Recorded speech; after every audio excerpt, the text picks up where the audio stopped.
పెళ్లి చేసుకోవాలా వద్దా? దానికి ఎవరు జవాబు చెప్పలేడు, ఎందుకంటే అది వ్యక్తిగత విషయం. కాకపోతే నేను చదివిన రకరకాల పుస్తకాలు, రకరకాల మేధావులు చెప్పిన జవాబులు గుర్తొస్తున్నాయి నాకు. అందుకే ఇది కాన్వర్జేషన్ రికార్డ్ చేస్తున్నాం. It is going to be a funny conversation.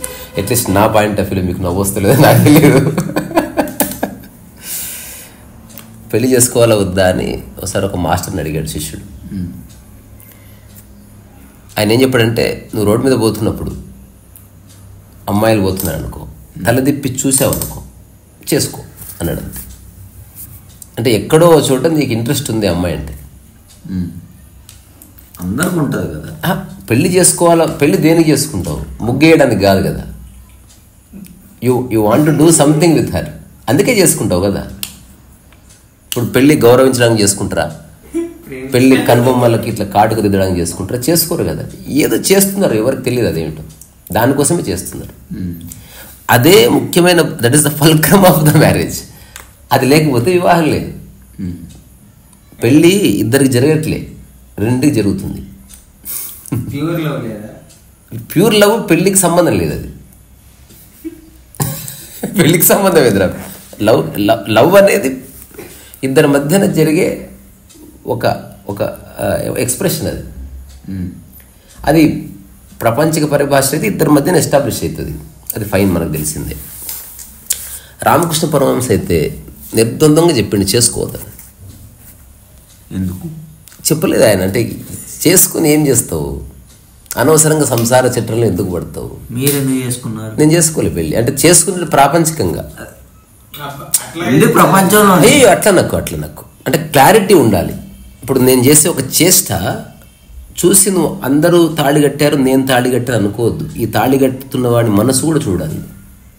అది కనపడదు కదా మనిషి. అందుకే నేను చెప్తున్నా, నేను చేసుకున్నా దాన్ని ప్రాపంచికంగా ఒక సోషల్ సెక్యూరిటీ అనేది ఒక ఇష్యూ వస్తుంది. ఊరికి వెళితే నాకు కాదు కానీ మైథిలిని రకరకాల ఊర్లో వాళ్ళు ఒక రకంగా చూడడం, ఆ తర్వాత వాళ్ళ పేరెంట్స్ని ప్రశ్నించడం, ఇట్లా మన సాంప్రదాయం కాదు కదా అంటాం. సో ఎక్కడో చోట థాట్కి ఎండ్ చెప్పాలని చేసింది అంతే. సో పెళ్ళికి ముందు, పెళ్లి రోజు, పెళ్లి తర్వాత ఇప్పటికీ నా జీవితంలో ఏ మార్పు లేదు. నేను అష్టవక్ర గీత అప్పుడు చేసిన, పెళ్లి రోజు చేసిన, పెళ్లి తర్వాత చేసిన. ఇప్పుడంటే నిజంగా నా జీవితంలో మార్పు రావడానికి పెళ్లి చేసుకోలే. నేను ఆల్రెడీ మారి ఆనందంగా ఉన్నా. పెళ్ళి నా ఆనందానికి అడ్డం కాదు, పెళ్ళి నా ప్రతిభకు అడ్డం కాదు, పెళ్ళి నా జీవన విధానానికి అడ్డం కాదు, పెళ్ళి నా యోగాకి అడ్డం కాదు, పెళ్ళి నా వైలిన్కి అడ్డం కాదు అని పరిపూర్ణంగా తెలిసి చేసుకున్నాను. రెండోది, నేను పెళ్లి చేసుకున్నది ఒకరిని నియంత్రించడానికి కాదు, ఒకరితో ఎక్కువసేపు ఉండటానికి. అంతే నా డెఫినేషన్ ఆఫ్ మ్యారేజ్. నేను కొన్ని సంవత్సరాలు అన్వేషిస్తే నాకు దొరికిన నిర్వచనం రాది. అందరితో ఉంటున్నాను, ఈ అమ్మాయి అదే పర్మనెంట్ మార్కర్ లేదు. అయినా సరే యాక్చువల్గా చెప్పు, నేను ఇస్తున్నా. అమ్మాయి ఒక అబ్బాయి,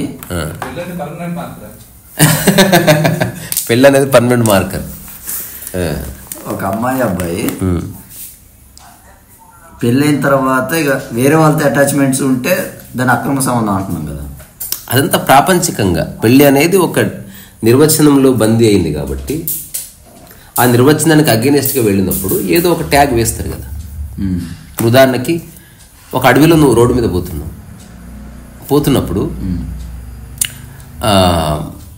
రాంగ్ రూట్లో పోతున్న ఎవరినంటారా? అడవిలో పోతుంటారు.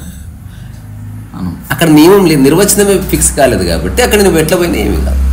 నువ్వు అడవిలో ఒకటి గుర్రం మీద ఫాస్ట్ పోతే, బైక్ మీద ఫాస్ట్ ఒక్కడే పోతున్నావు, స్పీడ్ పోతున్నావా, ఫాస్ట్ స్లోగా పోతున్నావు అని ఎవరన్నా జడికి చేసే వాళ్ళు ఉన్నారా? పడితే సుట్కపడతావేమో స్లిప్ అయ్యి, కానీ దేర్ ఇస్ నో బడీ. అక్కడ ఇంకా డెఫినేషన్ ఫిట్ కాలే. అక్కడ కాకుండా అక్కడ కూడా గవర్నమెంట్ వచ్చి అక్కడ బోర్డు పెట్టింది 20 మీటర్స్ స్పీడ్ కంటే వెళితే అఫెన్స్ అని.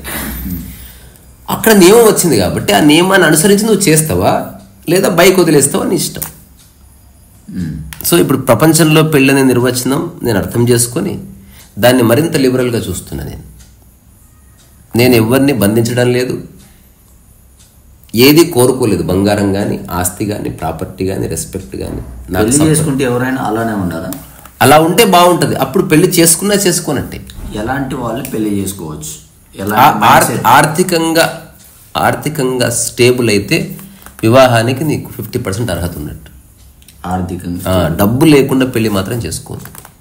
ఎందుకంటే ప్రపంచం అంతా డబ్బు ముడిపడ్డది. పెళ్ళి అనేది జస్ట్ ప్రేమతో ఫంక్షన్ అయ్యే విషయం కాదు. ఎవరికైనా సరే ఖచ్చితంగా ఖర్చులు వస్తాయి. హఠాత్తుగా ఏదో హెల్త్ ఇష్యూ వస్తుంది, హఠాత్తుగా ప్రెగ్నెన్సీ వస్తుంది. సో ఇప్పుడు పెళ్ళి అవ్వగానే సమాజం నిన్ను అవుట్కాస్ట్ చేసేస్తుంది. సో పెళ్ళికి వస్తారు, నువ్వు పెట్టిన భోజనం తింటారు, కానీ నీ వైఫ్ ప్రెగ్నెంట్ అయితే ఎవడు హాస్పిటల్ ఖర్చులు భరించాడు, నువ్వే భరించాలి. అందుకే ఒకప్పుడు డబ్బు లేని రోజుల్లో తొలి కాన్పు తల్లిగారులు చేయాలి, ఇట్లా రూల్స్ ఉండేవి. ఇప్పుడు అవన్నీ పట్టించుకోవట్లేదు. ఎందుకంటే ఆ కాన్పుకి అయ్యే డబ్బులు ఇప్పుడు అందరి దగ్గర వచ్చేసినాయి. గవర్నమెంట్ కూడా ఆర్థిక భద్రత లేకుండా వివాహం చేసుకుంటే నువ్వు 100% సఫర్ అవుతావు. ఓకే, ఫస్ట్ ఇదొకటి. డబ్బు. తర్వాత పెళ్లి చేసుకుంటున్నది నువ్వు ఒక జీవితాన్ని ఉద్ధరించడానికి అనుకుంటున్నావా?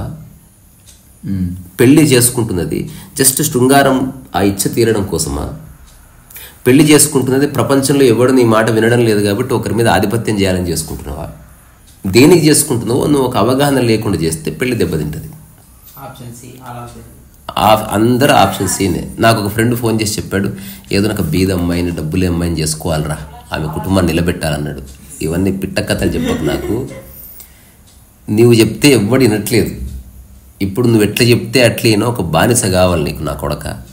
అది చెప్పరాదు, నిజం చెప్పు. అందరంతే. బయట పిల్లులు ఇంటికి రాగానే పులి అయిపోతాడు. ఇట్లా షర్ట్ ఇప్పినంటే పులి బయటకు వస్తుంది. అన్నమైందా ఓన్లీ దాడి చేస్తారు. సో ఇట్లాంటి వాడు పెళ్లికి అనర్హుడు. వాడు పెళ్లి చేసుకుంటున్నాడు, వాడు ఓన్లీ శృంగార సుఖం కోసం చేసుకొని ఆ ఆడదాన్ని ఒక పావుగా మారుస్తున్నాడు. ఇది ఇద్దరికీ వర్తిస్తుంది. కానీ మోస్ట్ ఆఫ్ ద టైం ఇది మేల్ డామినేటెడ్ సొసైటీగా కనిపిస్తున్నది. మేల్ చెవనిజం ఉన్నది, పురుషాహంకారం ఉన్నది. ఎందుకంటే పురుషుడు కొంచెం ఫిజికల్గా పెద్దగా ఉన్నాడు, అందుకని చిన్నగా ఉన్న దాని మీద వాడి ఆధిపత్యం ఎప్పుడు ఉంటుంది. అందుకే ఆడవాళ్ళు మానసికంగా దాడి చేయగలరు, ఫిజికల్గా దాడి చేయలేరు. కానీ అందుకే ఆడది హింసిస్తుంది ఒకవేళ అనుకుంటే. నిన్ను కొట్టదు, కానీ నిన్ను ఏ రేంజ్లో మెలక పెడుతుంది అంటే నువ్వు ఆ గోడ ఈ గోడ గుద్దుకొని సావాలి నువ్వు. సో అది చేయకూడదు అంటే నేను ఇద్దరు చేయకూడదు. సో ఇది నా రెండవ పాయింట్. మూడవది,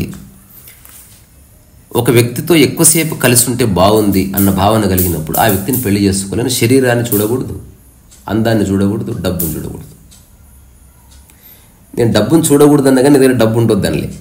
ఈ షుడ్ ఈ పాయింట్ నోట్ చేయాలి. ఎలా అంటే డబ్బు లేకపోతే అసలు పెళ్లి జోలికి పోకు, నువ్వు వదిలేయంగా.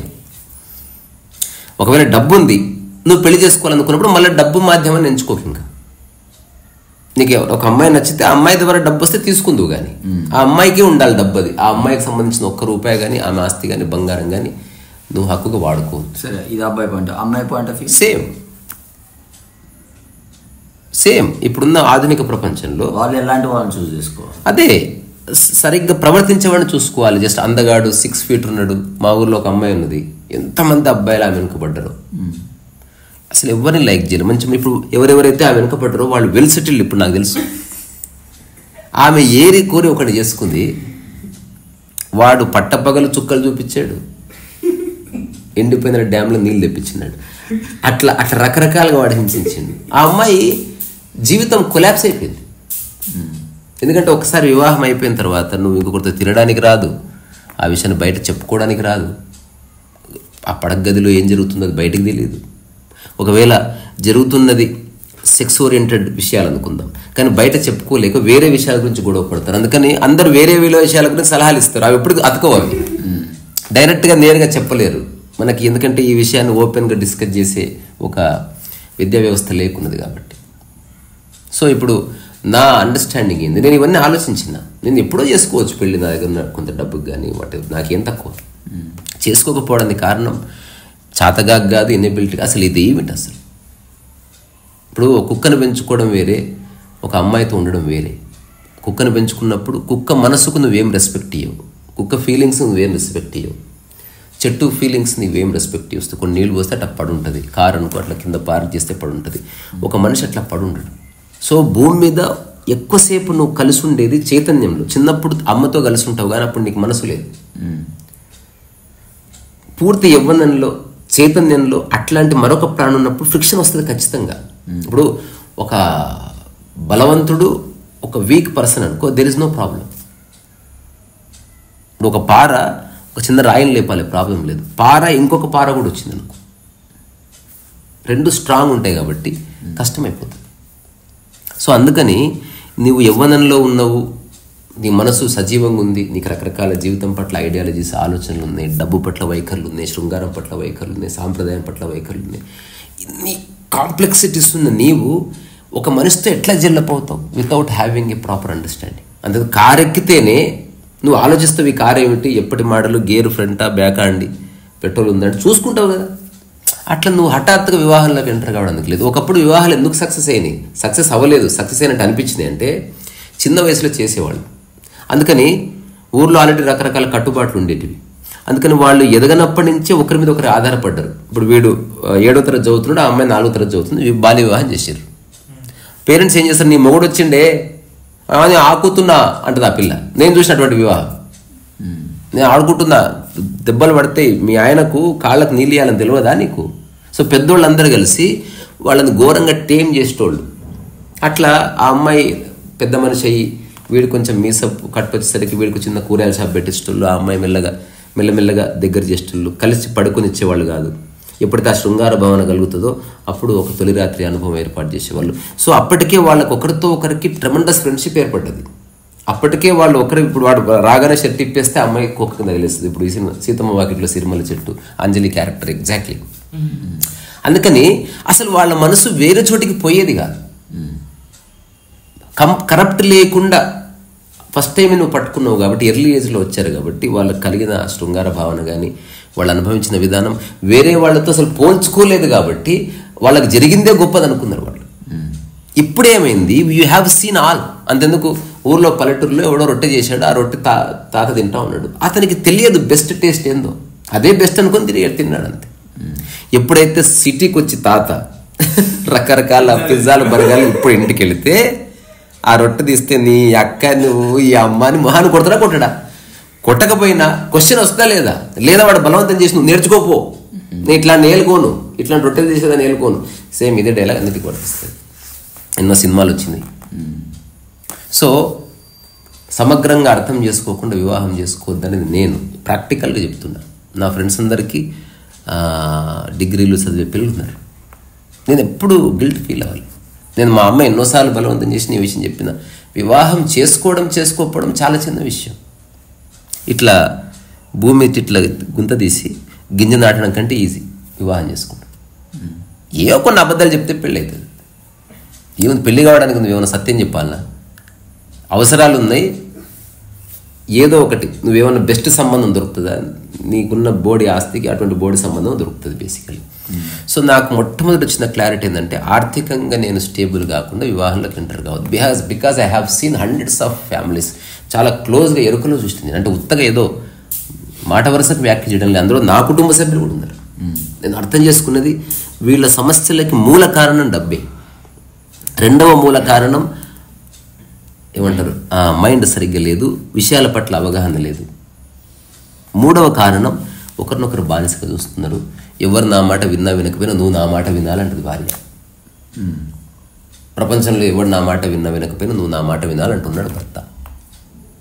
దాంతో ప్రాబ్లం వచ్చింది. సో ఇది క్లియర్గా నేను చూసిన.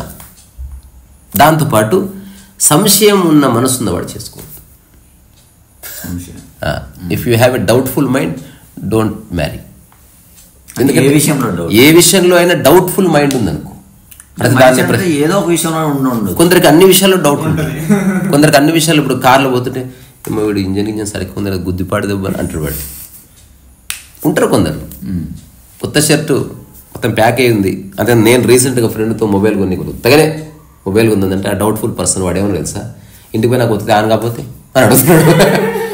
ఇక్కడ ఇప్పి చూపి అంటే మనీ పే చేసిన తర్వాత, బిల్లు రైజ్ చేసిన తర్వాత ఆన్ కాకపోతే అదే అడుగుతున్నాడు వాడు. సార్ ఇది మిషన్ తయారు చేస్తుంది, మనిషి చేయబెట్టాడు, 100% ఆన్ అవుతుంది. ఇన్ని ఫోన్లు ఆన్ అవుతున్నాయి, నువ్వు బిలీవ్ చేస్తావు వాడు తీసుకోలే. నేను వాడికి చెప్పిన ఎక్కడ పోయినా ఎట్లే ఉంటుంది, సెకండ్ హ్యాండ్ కొంటా, ట్రస్ట్ మంచిగా ఉంటుంది అంటున్నాడు వాడు. నువ్వు వాడికి ఏం చెప్తావు? వాడికి ఏం చెప్తావు నువ్వు? నేను చెప్పి 100% ఆన్ అవుతుంది. ఆన్ కాకపోతే వాళ్ళు రిప్లేస్మెంట్ ఇస్తారు రగ్గుట్లే. అంటే అప్పుడు పోయి తీసుకున్నాడు. వాడు ఒత్తినంతసేపు వాడు డౌట్ఫుల్గానే ఉన్నది. వాడు ఆనైన తర్వాత మంచిగా అంటే ఏమో పైసలు పెడుతున్నాం కదా 70,000 doubt. If you have a doubt don't marry. ఎందుకంటే నువ్వు చంపుతావు దాన్ని. ఇంకా ఆమెకు డౌట్ ఉందా వీడిని చంపుతుంది. ఇప్పుడు నాకు తెలిసిన ఒక టీచర్ గురించి చెప్తా మీకు. అతను ఆమెకి ఏమైందో మంచిగా 2 పిల్లలు కూడా ఎర్రు. హఠాత్తుగా ఆమెకు డౌట్ వచ్చింది. డౌట్ వచ్చి ఆయన కిటికీ దగ్గర షర్ట్ తిప్పుతున్నాడంట. ఎవరి దిక్కు చూస్తున్నావు నువ్వు అన్నదంట. అది కథం ఒకరోజు. ఎవరి దిక్కు చూడడం ఏంది, కిటికీ బాగుంది ఇప్పుడే ఆఫీస్ నుంచి వచ్చింది అంటే, లేదా ఎదురుగున్న ఆంటీకి లైన్ వేస్తున్నావు అన్నదంట భార్య.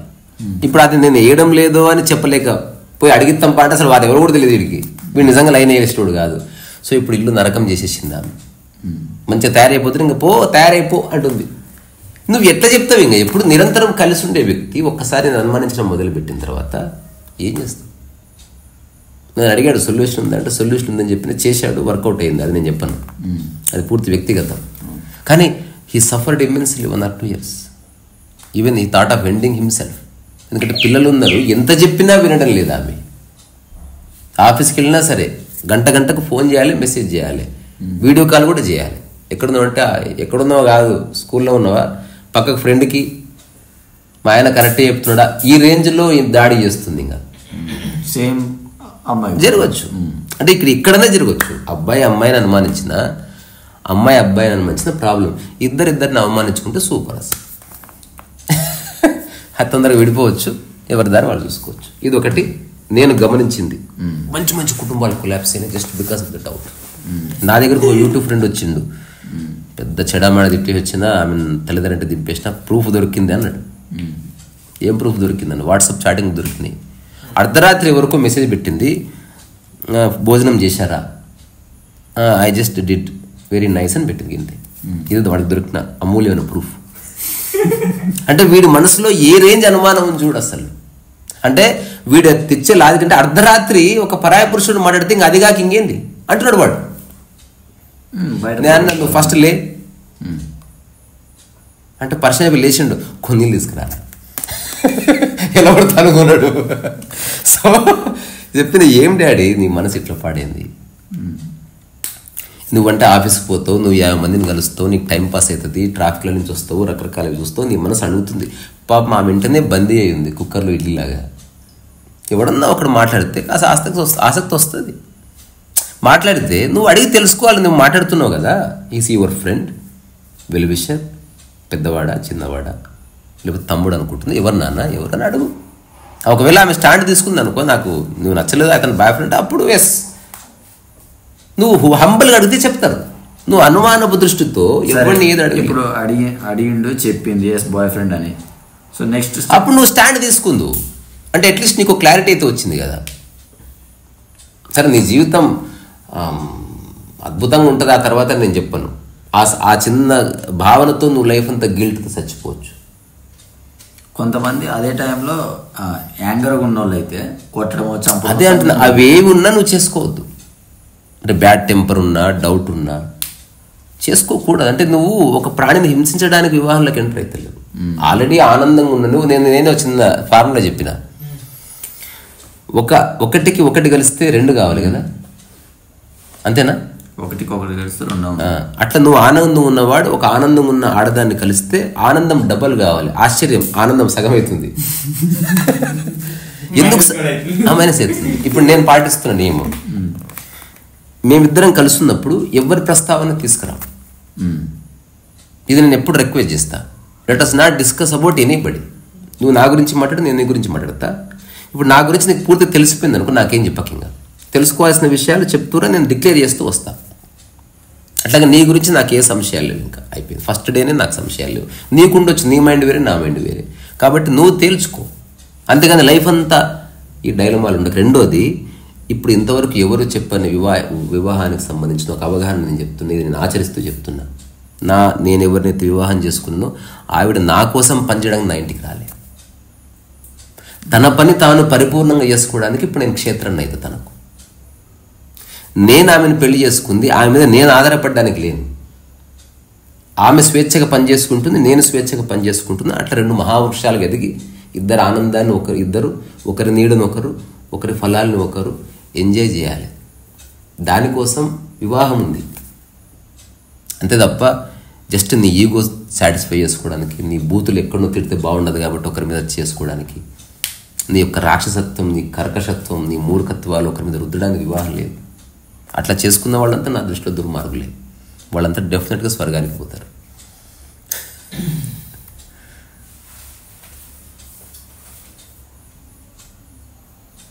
ఇది వివాహానికి సంబంధించి. పెళ్లి చేసుకోవాలవద్దంటే నేనంట ఎవ్రీవన్ షుడ్ గెట్ మ్యారీడ్. ఈ చిన్న అవగాహన, ఈ అవగాహనతో, లేదా no one should get married.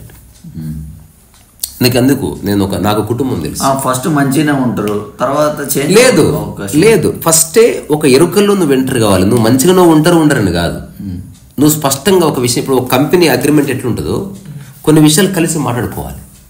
ఎలాంటి విషయం? కామన్ మినిమం ప్రోగ్రామ్ క్రియేట్ చేసుకోవాలి. ఎగ్జాంపుల్, ఇప్పుడు ఆశ్చర్యపోతావు, ఇలా గనక చేస్తే ఏ వివాహం ఫెయిల్ కాదురా, కానీ చేయరు. అక్కడ మాత్రం ఎందుకు తొందరపడతారా, టకటకటక్కడ చేసేస్తారు, గబగబులు చెప్తారు. ఏంటది నేను చెప్పే గుర్తుపెట్టుకో. అమ్మాయికి నువ్వు చెప్తున్నావు, ఇప్పుడు మా కుటుంబ సభ్యులందరూ ఉన్నప్పుడు, మా అమ్మ ఉన్నప్పుడు నువ్వు చీర కట్టుకో, ఇది నా రిక్వెస్ట్. చీర కట్టుకో. లేదా సెకండ్ ఆప్షన్ పంజాబ్ డ్రెస్. మన ఇద్దరం ఉన్నప్పుడు నువ్వు బికినీ వేసుకుని ఐ డోంట్ మైండ్. అట్లాగే మీ కుటుంబ సభ్యుల ముందు నేను ఎట్లా డ్రెస్ వేసుకోవాలో చెప్పు. ఇట్లాంటి లెటర్స్ రెస్పెక్ట్ అది రాసుకో. ఇది నువ్వు బ్రేక్ చేయక నేను బ్రేక్ చేయ. ఇప్పుడు కామన్ మినిమం ప్రోగ్రామ్ అంటారు. ఇప్పుడు కాంగ్రెస్ శివసేన ఎన్నికల్లో పోటీ చేస్తున్నాయి. ఇద్దరు ఐడియాలజీస్ వేరే, ఇద్దరు విచారధార వేరే, కానీ ఇద్దరు ఒక కామన్ మినిమం ప్రోగ్రామ్ పెట్టుకుని ఆ షరతుల వారి పనిచేస్తారు. మిగతా విషయాల్లో ఒకరి విషయాల్లో ఒకరు ఇంటర్ఫియర్ కాదు. రెండవది డబ్బుకు సంబంధించి నీకున్న ఏమైనా డౌట్స్ ఉన్నాయా? నా దగ్గర ఉన్నది ఇది, నాకు వచ్చిన శాలరీలో 20% నా పర్సనల్ అమౌంట్లో వాడుకుంటాను, 20% నీకు ఒక అకౌంట్లో వేస్తాను, మిగతా 60% ఇంటి కోసం వాడతాం. ఈ 20% ఏం చేసావో నువ్వు అడగకూడదు, ఈ 20% ఏం చేసావో నేను అడగను. ఇది నా కుటుంబ సభ్యులకు ఇచ్చుకుంటా, మా అన్నకి ఇచ్చుకుంటా, మా కుక్కకి ఇచ్చుకుంటా, నేను సినిమా చూస్తే ఏమైనా చేస్తాను. మరి మిస్యూజ్ చేయాలి. చెప్పాలనిపిస్తే నేను చెప్తాను, కానీ నాకు చెప్పను, నువ్వు అడిగితే చెప్పను. అట్లాగే నీ 20% you can do what ever you want. ఇది నీకు ఓకేనా? ఒకవేళ భవిష్యత్తులో నువ్వు ఎర్న్ చేస్తే ఇదే నియమం వర్తిస్తుంది. మళ్ళీ నువ్వు 10,000 ఎర్న్ చేస్తే 2,000 నాకు, 2,000 నీకు, 6,000 ఇంటి ఖర్చులకు. ఒకవేళ మనకు పిల్లలు పుడితే అందులో 10 రూపాయలు పిల్లల కోసం పక్కకేస్తాం. ఇది తర్వాత వేరే ఫ్రెండ్స్ ముందు కానీ ఎవరి ముందు కానీ నువ్వు నాకు రెస్పెక్ట్ ఇవ్వాలి, నేను నీకు రెస్పెక్ట్ ఇస్తాను. అక్కడ జోకులు పరాచకాలు వేసుకోకూడదు. ఇది ఇద్దరం పాటిద్దాం. నీకు ఓకేనా? ఇది మనం జీవితకాలం చేద్దాం. ఆ గదిలోకి వెళ్ళిన తర్వాత నా ముడ్డంతా వలగొట్టుంది, ఐ డోంట్ మైండ్. కానీ వివాహం అనేది సోషల్ కాంట్రాక్ట్ కాబట్టి, ఇట్స్ అన్ ఇన్స్టిట్యూషన్ కాబట్టి it should be abide by the rules. అప్పుడే ఇది సస్టైన్ అవుతుంది, సర్వైవ్ అవుతుంది అనేది ఇట్లా ఒక సెట్ ఆఫ్ రూల్స్. ఇంత ఒక వారం రోజుల్లో అందరికి అంగీకారం కుదురుతుంది. ఇప్పుడు ఆ కొత్త కోడలు వస్తుంది, అమ్మ నాన్న వచ్చిన తర్వాత 1 సంవత్సరం వరకు తనకే సలహాలు ఇవ్వకండి, ఎందుకంటే ఆమె వేరే చోట పుట్టింది. రాగానే వంట చేయి, టీ పెట్టు, ఏందమ్మా టీ ఇట్లా పెట్టిందో, ఇట్లాంటి దరిద్రులందరూ ఉన్నాడా టెస్టులు చేయడానికి. అసలు వేరే వాడిని టెస్ట్ చేయాలి. ఇప్పుడు అట్లా ఏముండవు. మీకు నచ్చని వేదన ఉంటే నాకు చెప్తే నేను చెప్తాను తనకి, ఇక్కడ నాకు మీరు డైరెక్ట్గా చెప్పకూడదు. అట్లాగే ఆమె కూడా నాకు చెప్తే నేను మా పేరెంట్స్కి చెప్పుకుంటాను, అంతే తప్ప డైరెక్ట్గా చెప్పకూడదు. ఇది ఓకేనా? అట్లాగే వైఫ్కి ఏమన్నా ప్రాబ్లం వస్తే అత్త గురించి నేను అడిగి తెలుసుకుంటాను. ఇలాంటి విషయాల్లో పేరెంట్స్ కూడా ఈగోయిస్టులు ఉంటారు. అదే ఇవన్నీ వర్కౌట్ అవ్వలేదా అనుకున్నాం, ప్రాజెక్ట్ ఫెయిల్ అని చెప్పాలి. మేమెందుకు చెప్ప అంటే మా మమ్మీ డాడీకి నేను ఆనందంగా ఉంటాం ఇష్టం లేదు. They did not accept this. Car కొనాలన్నా రూల్స్కి ఒప్పుకుంటారు, ఇల్లు కొనాలన్నా రూల్స్కి ఒప్పుకుంటారు. జీవితకాలం అది అవి చిరాస్తులు, అవి నిర్జీవ ఆస్తులు. అవి ఒక సజీవమైన ప్రాణితో నువ్వు ఉండాలంటే ఒక సజీవమైన అవగాహన కావాలి. It's not a joke. నువ్వు పులితో బతకొచ్చు, ఎందుకంటే అది జంతువు కాబట్టి నువ్వు సరిగ్గా డీల్ చేస్తే ఒక చిన్న బెత్తంతో దాన్ని డీల్ చేయొచ్చు. మనిషి అట్లా కాదు, నిరంతరం మారుతున్నాడు. అందుకని ఈ కామన్ మినిమం ప్రోగ్రామ్ క్రియేట్ కనుక చేసుకోగలిగితే then everything will be all right. అసలు సమస్యలన్నీ ఇక్కడే వస్తాయి కదా. ఇప్పుడు కొత్తగా వచ్చిన అమ్మాయి హఠాత్తు కాలు మీద కాలేసుకుని కూర్చుంది అనుకో, ముందే మాట్లాడుకుంటే బాగుంటుంది. మా పేరెంట్స్ ఉన్నప్పుడు ఒక 6 నెలలు 6 రోజులు టెస్ట్ నడుస్తుంది, టెస్ట్ డ్రైవ్. ఇప్పుడు మా పేరెంట్స్ ఉన్నారనుకో for example, you don't sit like that. అంటే మా అమ్మకి ఇప్పుడు మా అమ్మ ఇప్పుడు ఆమె కాలు మీద కాలేసుకుంటుంది, ఓకేనా, తనకు అలవాటట, లేదంటే చెప్తాను. ఎవ్రీథింగ్ ఫిగర్ అవుట్ చేయి. ఇప్పుడు ఇల్లు కొనుక్కుంటున్నావు, ఏ ఏరియా, ఎక్కడ కొంటున్నావు, ఎంత స్క్వేర్ ఫీట్, ఇవన్నీ అడుగుతావు కదా. అట్లనే ఎంక్వైరీ చేయి. Take 3 months time. నువ్వు ఆశ్చర్యపోతావు. నాకు కుటుంబం తెలుసు, Agarwals family. They are doing this. పిల్లవాడికి 18 సంవత్సరాలు రాగానే వాడికి పెళ్లి చేస్తారు, మ్యాక్సిమం 20 సంవత్సరాలు రాగానే. ఆ కుటుంబం ఎప్పటి నుంచో అదే ఫాలో అవుతున్నారు. రాగానే సంవత్సరం పాటు వాళ్ళిద్దరికి ఏ పని లేదురా, వాళ్ళ కారు ఇస్తారు, డ్రైవర్ ఇస్తారు, విమానం టికెట్లు ఇస్తారు, వాళ్ళు ఏ ఇంటికన్నా పోవచ్చు, అందరు బంధువులు అకామిడేట్ చేస్తారు, పోతే వాళ్ళకి సపరేట్ రూమ్ ఉంటుంది, వాళ్ళు సపరేట్ అయినా పడుకోవచ్చు, హోటల్కి అయినా వెళ్ళచ్చు, బట్ ఇన్ఫామ్ చేయాలి. 1 year తర్వాత ప్రెగ్నెన్సీ ఖచ్చితంగా వస్తుంది. అంటే వాళ్ళు ఏ రేంజ్లో ఎంజాయ్ చేయాలో శృంగారాన్ని అట్లా ఎంజాయ్ చేసే పూర్తి అవకాశాన్ని ఇస్తారు, ఫుల్ డబ్బులు కూడా. ఈ ప్రెగ్నెన్సీ రాగానే ఈ అమ్మాయిని తీసుకెళ్ళి అక్కడ పెట్టుకుంటారు, పెట్టుకుని పెద్దల పర్యవేక్షణలో ఆమె నుంచి వీడిని ఆల్రెడీ ఉన్న షాప్లో కుర్చీలో కూర్చోబెడతారు, పని ఇస్తారు వాడికి. ఇప్పుడు వాళ్ళ ఫాదర్ షాప్లో వీడు పని చేస్తున్నాడు ఈ 9 నెలలు, ఇంటికి రావాలి, ఈ 9 నెలలు వాడికి ట్రైనింగ్ ఇస్తున్నారు, ఫాదర్ ఎట్లుండాలి. तुम अभी बाप बनने वाले, ऐसा मत करो, पैसे तुम जमा करो. ఇప్పుడు ఫాదర్ దగ్గర పని చేస్తున్నావు, तुम्हारा सैलरी 40,000 है, इतना ले लो, वो बैंक में डाल के आओ, तुमको అంటే నీకు అలవాటు అవుతుంది. బేబీకు లేకే జానా హాస్పిటల్కు, జల్దీ జాओ. ఇట్లా వాడు ప్రిపేర్ అసలు 9 నెలలు. వాడికి అసలు మైండ్లో డిస్ట్రాక్షన్ లేదు కదా. ఈ 9 నెలలు అయిపోయిన తర్వాత పిల్లగాడు పుట్టిన తర్వాత వాడిని ఇంట్లోనే ఉంచుకుంటారు పర్యవేక్షణలో. ఇప్పుడు షరతులతో వాడిని బయటికి పంపిస్తారు, వాడికి కొన్ని బాధ్యతలు కూడా ఉంటాయి. ఇప్పుడు నెక్స్ట్ ఇట్లా ఒక 3 years గడిచే వరకు మళ్ళీ ప్రెగ్నెన్సీ లేదు. ఇంకా అందరు పర్యవేక్షణలో వాళ్ళు ముందే డిక్లేర్ చేస్తారు, మీరు ఏమైనా చేసుకోండి, make sure no more pregnant, ఇంకాస్త లైఫ్ని ఆస్వాదించండి. ఇప్పుడు కాస్త అవగాహన వచ్చింది మీకు, ఒక పక్క పిల్లవాడు, ఒక పక్క శృంగారం, ఒక పక్క బాధ్యత, కుటుంబం, ఈమె కుటుంబం, what ever it may be. ఇప్పుడు నెక్స్ట్ సెకండ్ టైం ప్రెగ్నెన్సీ వస్తుంది కదా, ఇప్పుడు వీడికి షాప్ పెట్టిస్తారు. ఇప్పుడు వీడు షాప్లో సొంతంగా ఆపరేట్ చేసుకోవాలి, వాడికి కొంత అవగాహన వచ్చింది, ఈమెకు సపరేట్ ఇల్లు ఉంది. అట్లా రెండో పుత్రుడు కలిగేసరికి వాడికి లైఫ్ మీద ఒక అండర్స్టాండింగ్ వచ్చేసింది. వాడికి 40 ఏళ్ళు వచ్చేసరికి ఫస్ట్ పుట్టిన పిల్లడు 20 ఏళ్ళోడు ఉన్నాడు, వాడికి పెళ్లి చేసేసింది ఆల్రెడీ వీడు. అట్లనే ఒక ఇంటికి వెళ్తే తండ్రి తాత మనోడు సేమ్ కొడుతున్నారా, అందరూ జాయ్ఫుల్గా ఉన్నారు, ఎవడు భార్యతో వాడు, అందరు పరాచకాలు ఆడుకుంటూ జోకులు ఆడుకుంటున్నారు. అంటే ఇట్స్ వెల్ ట్రైన్డ్ ఫ్యామిలీ. ఎవరి ఆస్తి వాళ్ళకు ఉంది, కామన్ వెహికల్స్ ఉన్నాయి, కామన్ ప్రాపర్టీస్ ఉన్నాయి, ఇండివిజువల్ ప్రాపర్టీస్ ఉన్నాయి. ఇది ఎవరు ఏ స్థాయిలో చేయొచ్చు, కానీ నువ్వు చొరవ తీసుకోవాలి కదా. నేను అంటున్నది ఎవ్రీథింగ్ ఈజ్ పాసిబుల్. పిరమిడ్స్ కట్టారు భూమి మీద, హాయిగా బతకడం అసాధ్యమేం కాదు.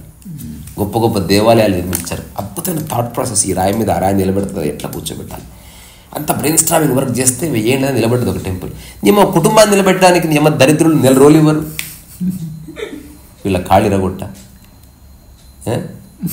సీరియస్లీ నేను అసలు ఆశ్చర్యపోతే ఏమైంది మానవ జాతికి అసలు. అందుకే మా అమ్మ బలవంతం చేసిన, బ్రేక్ డౌన్ చేసినా నేను వినలేదు. చచ్చిపోతా అంటే సండే చచ్చిపోతే నాకు పని ఉందని చెప్పిన అంత కూల్గా.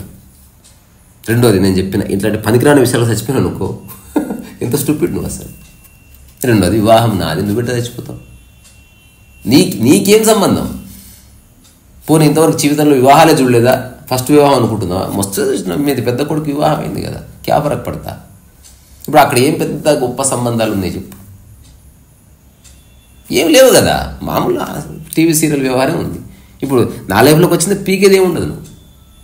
అందుకని ముందే తెలుసుకో, ఏం పీకొద్దని అసలు. నేను డిక్లేర్ చేసిన వచ్చేది కోడలు కాదు, స్నేహితురాలు మాత్రమే. నువ్వు రెస్పెక్ట్ ఇచ్చి పని చేయించుకోవడం తప్ప డిమాండ్ చేయడానికి వీల్లేదు. ఇట్లాంటివన్నీ చెప్పినప్పటికీ టర్మైల్ వచ్చింది, ఇక్కడ ఆ పూర్వధర్మం ఉంటుంది. కానీ నేను క్లియర్గా ఉన్నా కదా. ఇప్పుడు మెకానిక్ క్లియర్గా ఉన్నాడు అనుకో, సర్జన్ క్లియర్గా ఉన్నాడు అనుకో, ఆపరేషన్ సఫలవంతం అవుతుంది. సేమ్ థింగ్, నాకెక్కడ సంశయం లేదు. ఎందుకంటే ఇవన్నీ అర్థం చేసుకొని నేను ఆ గంగలో దుంకిన. అదేం అంటుకోదు. ఎవడైతే పర్సన్ అవుతున్నాడో తెలియక పర్సన్ అవుతున్నాడు, చేయరాక పర్సన్ అవుతున్నాడు, అర్థం కాక పర్సన్ అవుతున్నాడు, అంతే తప్ప ఇది చాలా చిన్న చిన్న అనకూడదు. కానీ ఆవగింజంత అక్కడ ఏదైనా బూతుంటే పెట్టుకో, అంత చిన్న విషయం. ఆడు నవ్వుతున్నాడు, వాడి శరీరంలో ఏదో పార్ట్ గుర్తొచ్చింది. ఇప్పుడు నేను చెప్పింది నీకు కన్విన్సింగ్ ఉందా? మీరు చేసుకుంటే ఇట్లాంటి అవగాహనతో చేసుకోండి. నేను ఇంకోటి చెప్పిన, వయసు అయిపోతుంది కదా అని లాజిక్ చెప్పిన నాతో. నేను చెప్పిన ఎక్కువ సంవత్సరాలు ఒక వ్యక్తితో పీకులాడుతూ బతికే బదులు గంట సేపు అయినా సరే హాయిగా ఉండాలని నేను కోరుకుంటున్నాను ఫస్ట్. రెండోది, నచ్చని వ్యక్తితో వ్యక్తితో ప్యాలెస్లో బతికే బదులు నచ్చిన వ్యక్తితో శ్మశానంలో గంటన్న సూపర్. నేను జీవితాన్ని వేరే కోణం నుంచి చూస్తున్నా. మరి పిల్లలు గారు కదా, నాకు పిల్లలు వద్దని చెప్పేసి. ఎందుకు? నా యొక్క ఆధ్యాత్మిక అవగాహనలో నాకు అటువంటి ఒక భావన కలిగింది. మనం గంటేనే పిల్లలు అని అనుకోవాల్సిన అవసరం లేదు. ఇది మనసుకు సంబంధించిన వ్యవహారం. జస్ట్ నువ్వు శరీరాన్ని వాడినంత మాత్రాన్ని నీది అయిపోదు. ఎన్నో ఉన్నాయి, నీవి కానివి నీవు అనుకొని వాడుకుంటున్నావు. అట్లాంటిది జస్ట్ పిల్లలు, ఎందుకంటే అదొక్కటి ఈజీగా నువ్వు చేస్తావు కాబట్టి, దానికి ఏం జ్ఞానం అక్కర్లేదు కాబట్టి అదొక్కటి మాత్రం నువ్వే చేయాలరా, ఇంకెవరు చేయడానికి వీల్లేదు. అసలు పక్కవాడు వేలు పెట్టడానికి వీల్లేదు. ఒక తెగ ఉంది కెన్యాలో, అక్కడ చాలామంది మగవాళ్ళు ఉంటారు. నీకు ఎవరి రూపం నచ్చితే వాళ్ళతో శృంగారం చేస్తారు. అట్లా అటువంటి పిల్లలు పుడతారనమాట. భర్త ఉంటాడు. సో మానవ జాతి నిజంగా ఎవాల్వ్ అయిందా, లేకపోతే రకరకాల స్టీరియో టైప్ థాట్స్తో అట్లా స్టాగ్నెంట్ అయిందా చెప్పడం కష్టం. నన్ను అడిగితే చాలా విషయాల్లో ఎవాల్వ్ అయింది. మెటీరియల్ ప్రపంచంలో ఎవాల్వ్ అయింది. మానసిక క్షేత్రంలో చాలా ముడుచుకుపోయింది సమాజం. సరే, ఏది ఎట్లున్నా ఇది నా అవగాహన. నేను చెప్పిన దాంట్లో ఏమైనా సందేహాలు ఉంది? ఇది ప్యూర్లీ ప్రాక్టికల్. ఇది ఇప్పుడు నేను చెప్తున్నా ఇలాంటి టాక్ యూట్యూబ్ చరిత్ర లేదు. ఎందుకంటే ఎవరికి తెలియదు, ఎవడు ఆలోచించలేదు ఇట్లా. వివాహం అంటే సంకలు గుద్దుకోవడం, ఎగిరి గంతేయడం ఏముండదు అందులో. నా definition of marriage is simple. ఎక్కువసేపు నువ్వు కలిసి ఉండడానికి ఒక వ్యక్తిని నువ్వు చూస్ చేసుకునే ప్రక్రియ అంతే. ఈ ఏజ్లో వచ్చే అట్రాక్షన్ వల్ల ప్రేమించుకున్నప్పుడు వాళ్ళనే ప్రేమించిన కాబట్టి నువ్వు దేన్ని ప్రేమించినవో చెప్పాలి ఫస్ట్. అది కూడా చెప్పు. కొంతమంది ఏమంటారు, నువ్వు చెప్తా మనసుని చూసి ఐ లవ్ హర్ అంటాడు కదా, ఆ తర్వాత ఇంకేదో వర్డ్ యాడ్ చేయాలి. I love her body, I love her behaviour. But what about body? దాంతో కూడా వస్తుంది కదా ఇంటికి. ఏదో రోజు బాడీ నచ్చకపోతే I love her money. So you are not just loving somebody, you are loving somebody with connection. నువ్వు అట్రిబ్యూట్ చేస్తున్నావు నీ ప్రేమని ఇంకొక దానికి. సో జనాలు మోసం చేసుకుంటారు. ఆ జాబితాలో మనం ఎందుకు ఉండాలి? సావని కొడుకులు. నేనైతే ఆ జాబితాలో ఉండదలుచుకోలేదు. నేను ఆనందంగా ఉండటానికే పుట్టాను. ఒకవేళ ఏమైనా చేస్తే నా ఆనందం చెడిపోకుండా ఉండే అవగాహన వచ్చే వరకు ఎదురు చూస్తాను తప్ప ఆవేశపడి చేసేది లేదు. అట్లా దిస్ ఈస్ అంటే పెళ్లి చేసుకోవాలా వద్దంటే రామకృష్ణ పరమహంస చేసుకోవద్దన్నాడు. సద్గురు ఏమో ఈ మాట చెప్పాడు. అదే నువ్వు ఒకవేళ అమ్మాయి కనిపిస్తే, కృష్ణమూర్తి ఏమన్నా తెలుసా, why are you asking me sir అన్నాడు. ఎందుకు అడుగుతున్నావు? I'm not here to discuss the marriage sir, I'm here to discuss the mind sir, because everything is in the mind అన్నాడు. ఓషో ఒకసారి ఇట్టనే షాదీ కర్నా హై యా నహీ కర్నా హై అంటే let me share a joke అన్నాడు. సో ఒక్కొక్కరిది ఒక్కొక్క ధోరణి. నేను చెప్తున్నా తప్పకుండా చేసుకో, కానీ అవగాహనతో చేసుకో. ఇప్పుడు కారు నడపాలో వద్దా? నడపాలి. కారు ఎలా నడపాలో అవగాహన చేసుకుని నడుపు. దాని అర్థం అది. నడపమంటే పోయి ఇప్పుడే కూర్చొని గుద్ది మూతి పని రాలగొట్టుకునేవు. అందరూ అదే చేస్తున్నారు. So we should not do that. ఈరోజు చక్కటి కాకరకాయ కూర, కాకరకాయ క్యాబేజ్ చేసే ఉండేది. అలా మామూలుగా ఉండదు. నవీన్ గారు ఎడిటింగ్ చేస్తాడు. అయిపోయిన తర్వాత ఇంకోటి లాస్ట్ మాట, నీకు నువ్వు ఎంత గౌరవం ఇచ్చుకుంటావో అంత గౌరవం ఎదుటి వ్యక్తికి ఇచ్చే మానసిక స్థితి వచ్చినప్పుడు నువ్వు వివాహం చేసుకోవడానికి అర్హుడు. లేదా నువ్వు ఒక రెజీమ్, ఒక రాజ్యానికి నువ్వు రాజు కావడానికి దాంట్లోకి ఎంటర్ అవుతున్నావు. పిల్లలకి రాజు, భార్యకి రాజు, అందరికి రాజులాగా బిహేవ్ చేస్తావు అన్నట్టు. That's not fair. ఇప్పుడు నేనున్నా, I seek no special respect. నా వల్లనే కుటుంబం నడిచిన, నన్ను క్రిటిసైజ్ చేయాలి, నాదేదైనా తప్పుంటే చెప్పాలి. ఇప్పుడు నేను వంట చేసిన, అన్ని పనులు పాలు పంచుకోవాలి. గృహస్థు ఈరోజు పొద్దున ఒక మంచి సిద్ధాంతి బలి చెప్పాడు. అసలు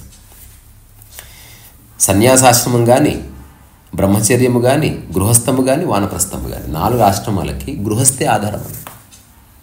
గృహస్థు లేకపోతే ఈ ప్రపంచం లేదు అసలు. ఇప్పుడు సన్యాసికి భిక్షేసేది ఎవడు? గృహస్థేనా. గృహస్థాశ్రమం తర్వాత నువ్వు వానప్రస్థ అడవికి పోతివా. సో ముక్తికి సరిగ్గా ప్లాన్ చేసుకుంటే సంసారాన్ని మించిన దగ్గర దారి లేదు. సరిగ్గా ప్లాన్ చేయాలి, లేకపోతే మొత్తం వెళ్ళిపోతుంది. It gets very complex. ఇప్పుడు నేను చెప్పినవి తిరిగి నువ్వు కూడా ఆత్మావలోకనం చేసుకో. ఎంత డబ్బు ఆర్థిక భద్రత అనేదాన్ని నువ్వు నిర్వచించుకోవాలి. ఇప్పుడు ఒకడు అన్నాడు 50,000 వచ్చింది ఆర్థిక భద్రత వచ్చేసి అంటే ఓకే ఫైన్, మరి వాడికి ఏం చేయలేదు. యూ షుడ్ డిఫైన్ ఇట్ అట్లా. సో నీవెంత, నీ ఖర్చులు ఏమిటి, నీ భవిష్యత్తు లక్ష్యాలు ఏమిటి. సో ఆర్థిక భద్రత మీద క్లారిటీ వస్తే నీ భార్యకి ముందే చెప్తావు నువ్వు. సో బంగారం గింగారు ఇలాంటి చర్చలు ఉండవు, కావాలంటే నువ్వు కొనుక్కో, నా దగ్గర డబ్బులు ఉండవు, నా సంపాదన ఇంతే, నేను ఇంకోటి ఎక్స్ట్రా వర్క్లు చేసి సంపాదించే టైప్ కాదు. ఎవ్రీథింగ్ క్లియర్గా చెప్పు అండ్ గివ్ దెమ్ టైం. నాకు 5 నిమిషాలు చెప్పు, ఇప్పుడే చెప్పు, ఐ లవ్ చెప్పు, అట్లా కుదరదు. ఇంకమ్మ నూడుల్స్ చెప్తేనే ½ రోజు అవుతుంది టైం రావడానికి. కొత్తగానే ఎట్లా వస్తుంది. సినిమాలో డైలాగులు మాత్రమే ఇవి. ఐ లవ్ అంటే కలిసిన నిమిషానికి చెప్తానంటే, నిమిషానికి చెప్పినా 6 నెలలకు చెప్పినా ఇంతే అంటున్నాడు. ఇప్పుడు చెంపకెట్టి పెళ్ళ కొట్టిందంట అసలు. నెక్స్ట్ డైలాగ్ మనం రాస్తే ఇప్పుడే కొట్టినావు, కలిసి ఇప్పుడు కొట్టినా 6 నెలల తర్వాత కొట్టి ఇంతే నేను అవలాగా దొబ్బేయ నుంచి. సో అట్లా శుభ వివాహం వస్తుంది. వివాహం అంటే not only with wife, with girl, అన్నిటితోనూ వివాహం జరగాలంట. నువ్వు చేసే పనితో, నీ శ్వాసతో వివాహం జరిగితే బాగుంటుంది. నీ జీర్ణక్రియతో వివాహం అంటే, వివాహం అంటే ఇక డిస్టర్బెన్స్ లేని ఒక కలయికలోకి ఎంటర్ కావడం. కానీ 90% కొలాప్సెస్ ఏమి. నాకు ఇట్లా కళ్ళు మూసుకుంటే అట్లీస్ట్ ఒక 11-12 మంది జంటలు కనిపిస్తుంది. నాకు తెలిసిన ఒక ఆయన టెంపుల్కి వచ్చి చూడు, ఇట్లా ఉంటుంది టవాల్, ఇట్లా వచ్చి చెప్పులు అని కూర్చోడు. ఎక్కడి నుంచి అంటే తెలియదాత మీ కోర్టుకి వెళ్ళే. అదే కోర్టుకి వెళ్ళే కానీ అందరూ ఆ చుట్టుపక్కలంతా వచ్చిన వాళ్ళం ఒక టెంపుల్లో ఉంటుంటాం అనమాట, పూజారులంతా. ఏమైందంటే అది ఒప్పుకోదు, 6 లక్షలని 6 లక్షలు జమ చేసుకుంటే ఇప్పుడు 8 అంటుంది, ఏం చేయాలో తెలుస్తలేదు. అంత 2 నిమిషాలు ఆగి పాలుంది చాయ్ పెట్టు, నేను పత్తారు ఆడాలి. అది ఉండే ఫస్ట్లో ఫీల్ అవుతుంటే ఇప్పుడేం ఫీల్ అయ్యేది లేదు. అట్ట 2 లక్షలు సంపాదించాను, దానికి ఇస్తాను నేను, దాన్ని వదిలించుకోవాలి కదా. ట్రై చేస్తున్నా, మధ్యవర్తికి చెప్పిన 7 లక్షల కాడ చూడమని. అదర్తో ఒక 4-5 డేస్కి నాకు చెప్పిండు 7 లక్షలకు ఒప్పుకుంది, కానీ రేపే కావాలంటుంది. ఎట్లయితే అసలు తన లైఫ్లో వర్క్ గురించి మాట్లాడడం మానే సంవత్సరాలు అయిపోయింది. ఎప్పుడు ఇదే చర్చ చుట్టే తిరుగుతుంది. కలిస్తే మంచిగా ఉంటారు, మళ్ళా మంచిగా ఉన్నారా, పిల్లలు మంచిగా ఉన్నారా, మళ్ళీ మంచిగా అంత మంచిదని. పైసలు ఎప్పుడు పంపిస్తున్నావు, ఇదే స్టార్ట్ అవుతుంది. పంపిస్తారు, అయ్యే జాగిరా, ఎక్కువ మాట్లాడకు, ఊతిపళ్ళు రాలుతాయి, వీడు ఎప్పుడు ఇంతే అమ్మ దరిద్రుడు, నా జీవితం నాశనం చేయకొచ్చు, నువ్వు పెద్ద స్టార్టింగ్. నేనంటే పీకులాడుకోవాలి కానీ ద్వేషం ఉండొద్దు. చిన్నపిల్లలు కొట్లాడుకుంటారు చూడు, అట్లన్నా కొట్లాడుకోవాలి. కుక్కలు కొట్లాడుకుంటే అట్లన్నా కొట్లాడుకోవాలి. కానీ బయట అట్లేదు, అట్లుండాలంటుందని లేదు. ఇప్పుడు నేను చెప్పేది దీనికి ఫిట్ అయ్యే మీరే మ్యారేజెస్ చాలా అరుదు. ఇవన్నింటిని ఏమో చేసుకోవడం మంచిది అనిపిస్తుంది.